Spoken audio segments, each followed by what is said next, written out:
Rebecca, என் சார்பாகவும் டென்புரூக் police department சார்பாகவும் நடந்ததுக்கெல்லாம் மன்னிப்பு கேட்டுக்கிறேன்.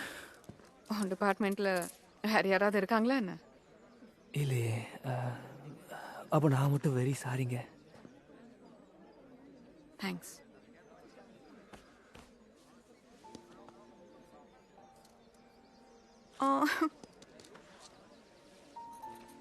இங்க பாரு. இதானே அந்த ஜன்னல் வழியா? அதே வாழை தான். நீங்கள் எப்போ திரும்பி போகிற மாதிரி ஐடியாவில் இருக்கீங்க?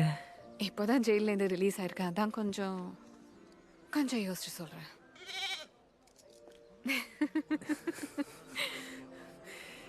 இருந்தீங்கன்னா நல்லா இருக்கும். பார்க்கலாம்.